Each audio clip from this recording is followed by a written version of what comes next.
in this lecture you will know about the anatomy of vocal organs, the how vocal organs, different vocal organs are organized, and how these help in articulatory phonetics. Articulatory phonetics study how speech sounds are produced by human vocal apparatus. Here, the in the speech production, in the process of speech production, in the process of uttering different sounds, a lot of speech organs are involved in, and we have a very powerful, as human, we have a very powerful and organized vocal apparatus. The organs move and take a variety of shape during the speech production. This enables us to produce a variety of sounds, and these variety of sounds are just a result of different movement of articulatory organs. Organs that move are called active articulators. Others which do not move are called passive articulators. You already know that some of our organs are active articulators. For example, tongue, uvula,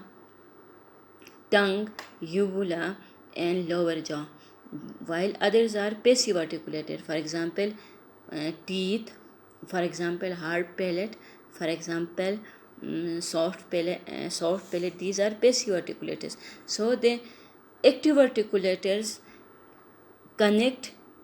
go closer to the passive articulators, and some obstruction of air is produced during these movements, and some vibration is produced during these movements, and then the different sounds are produced. We have a unique capacity to talk as compared to other creatures, and just because of this organized functioning of vocal apparatus, organize different organs of speech, we have a unique capacity to talk. We engage in conversation, and we communicate. We talk, we do not just produce noises, we talk. We talk because we have breath going in and coming out. This kind of air stream mechanism inside our body help us in talking. The powerful vocal apparatus along with the air stream going in and out work in coordination in our speech production. Coordination is there between these active particulators and passive particulators. Then air stream mechanism is there, and then these vocal organs function according to these two mechanism, and then during that process speech sounds are produced. So we have there, here we have some diagram. One is the picture of oral cavity, another is nasal cavity, another is pharynx, another is larynx. So what are these? These are the four cavities that function inside our body. These are very important for understanding. These are the four cavities in the speech tract: oral cavity, nasal cavity, the pharynx, and the larynx. So what is oral cavity? Oral cavity is the area inside our mouth. The sounds that are produced in the oral cavity are pa, ba, ta, kha. And here we have some active lower jaw. This is the active articulator, and we have teeth.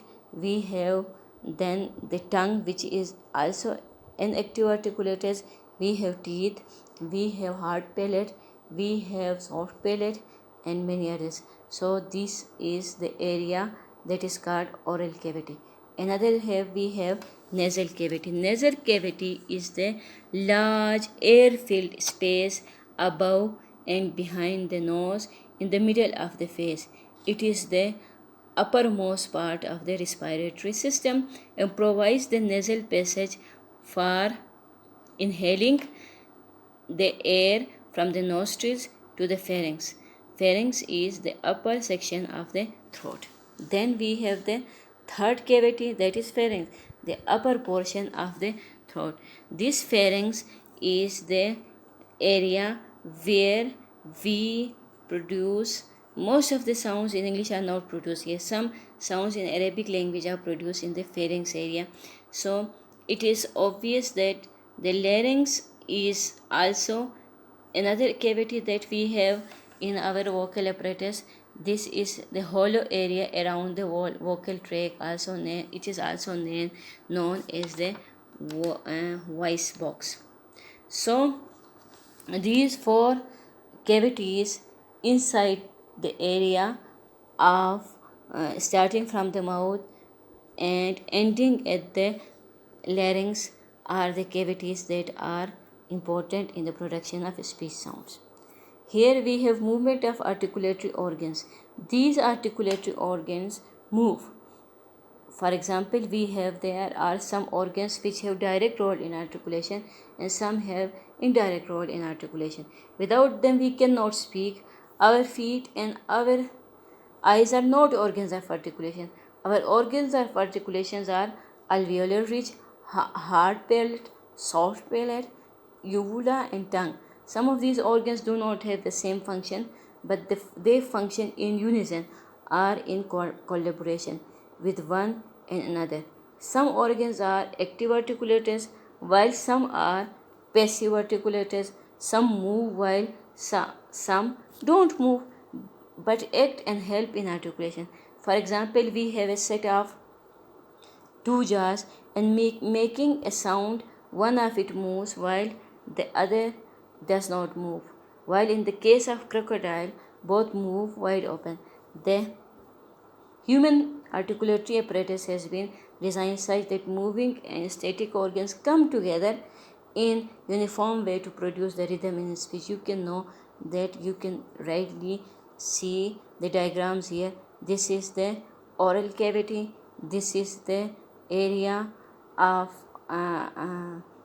hard palate, soft palate, uvula. This is the area of, this is uvula, and you have the tongue. Tongue is also it plays an important role in the production of speech sounds. Tongue can move in a variety of ways, and some slightest difference in the position of your tongue can produce many different kinds of sounds. For example, in the production of a sound, blade of the tongue raises, and in the production of u sound, root of the tongue expands. Cha sound, the tongue raises towards the hard palate. Uvula, all the airs that comes, you can see here, this is uvula. You can also call it gatekeeper. So what is uvula? What is the function of uvula? All the air that comes from the lungs when it's blocked by the uvula can have escape through the mouth, thus producing oral sounds. Uvula is a kind of gatekeeper, opening and closing the oral cavity. When it raises, it blocks the nasal cavity and the air escapes through the oral cavity. When it lowers, the air passage is blocked, and finding no passage here, the air escapes through the nasal cavity and we have nasal sounds. Here you can see how in the production of speech sounds, it is a part of a system that one jaw opens while another jaw remains static. While as compared to, you have a sound of crocodile here, both of the jaw of human don't move, while in case of crocodile both jaws move. How odd it seems here. Look at this. Now an important part that plays in the production of speech sounds is the vocal cord. Vocal cord is a area inside the larynx. It is also called voice box. We are capable of speaking just because of vocal cord. The vibration in the vocal cord create pressure and the air travels up the way towards the oral or nasal cavity and modifies in a way that the air or breath are converted into sounds. Vibration in the vocal cord is the starting process for such modification. Air, when pumped from the lungs, applies pressure on closed glottis. High quantity of pressure opens the vocal cords. High velocity of flow creates low pressure region, pulling vocal cords together. This process of closing and opening and pulling creates vibration in the vocal cord. These are thin folds of muscle stretched across the windpipe inside the larynx. You can see here epiglottis, vocal cords, trachea and cartilage. Now some important vocal organs of articulations are here.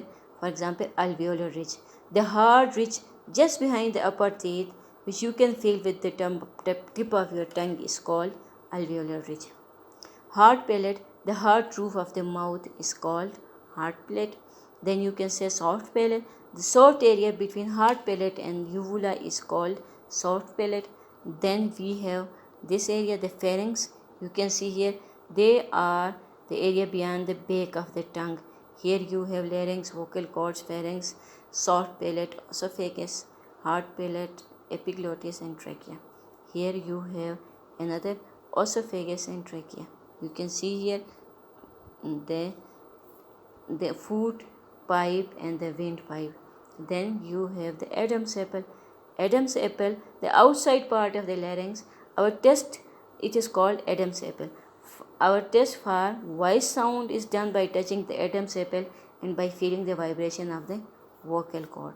So you can see here all the parts that have important part in the production of speech sounds, all the organs of articulation.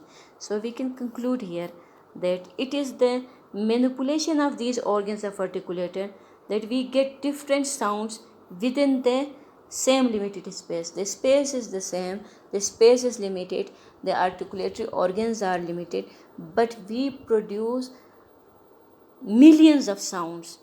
These few articulators move and give us the gift of speech and making us capable of communicating our ideas, feeling, and messages. One slight difference or obstruction can make us lose the gift of speech. Active articulators move towards passive articulators. Air is obstructed and released, and the human apparatus sets us on motion when we open our mouth to produce or utter a single word. So you can see here how these different organs, how the anatomy of vocal organs works, and how we are gifted with the speech sounds.